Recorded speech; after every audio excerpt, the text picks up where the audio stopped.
احنا قضية الصحراء في بعض الأحيان يلام علينا كأنها عنا فيها يعني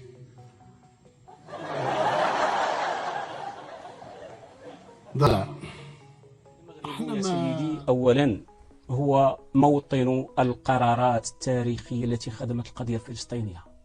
في 74 خرج اسكت خرج من قمة الرباط القرار التاريخي باعتبار منظمة التحرير الفلسطينية الممثل الشرعي الوحيد للشعب الفلسطيني. طيب اسمح جميل، فيما يتعلق بتقرير المصير الذي تدعيه أقول لك شيئا واحدا، وقد أكدته الأمم المتحدة وأكدت أكذوبتكم حول هذا الموضوع عندما قال الأمين العام في تقريره المؤرخ في 19 فبراير 2002 في الفقرة الثانية بالحرف الواحد: لقد زار الرئيس الجزائري عبد العزيز بوتفليقة مؤسسة جيمس بيكر في هيوستن في تكساس في 2 نوفمبر، وبأن من رأي مبعوث الشخصي أن الجزائر وجبهة البوليساريو مستعدتان للمناقشة والتفاوض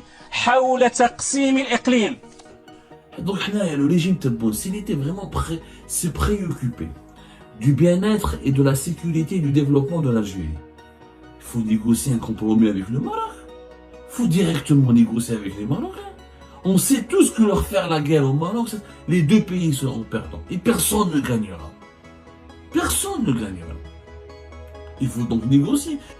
C'est les dirigeants marocains, à un moment donné, il faut qu'on se parle. Il faut qu'on leur parle. Il faut qu'on trouve un compromis. C'est tout. Et tu décides. Pourquoi ils veulent pas négocier? Parce que ça les intéresse, cette stratégie de la tension. Parce que cette tension permanente, elle permet de justifier la répression, de justifier la dictature, de justifier les budgets élevés de l'armée, de la police et de la machine sécuritaire, et elle peut masquer le sous-développement du pays. Demain, dès que tu vas dire à Tebboune, à ses partisans, on ne se développe pas, faisons des compromis. Faisons les Marocains, on divise ce pays, on fait un accès à l'Atlantique, on fait des projets communs, l'autonomie pour la population. Ils sont même pas 300 000 habitants, même pas la population de Bab el-Oued. Et on va régler le problème en 24 heures. مع قضية مع مشكل مع المغرب، هذا الناس كل جزائري يعرفوا من أجل يعني بسبب قضية الصحراء الغربية. الصحراء الغربية دوكاتيك عندها الأزمة هذه 40 سنة من بداية السبعينات، ما ربحنا فيها شيء، ما تقدمنا في الملف هذا، ما قلنا باللي الملف هذا تاعنا ولا ماشي تاعنا، قال نتلاعبوا، قال هذا قضية الأمم المتحدة، والأمم المتحدة ماشي معولة تجد حل لهذه القضية.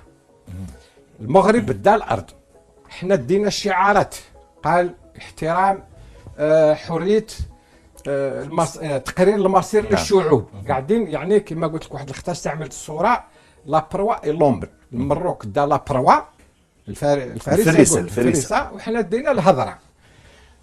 كنت انا عده مرات اشرت قلت يا ودي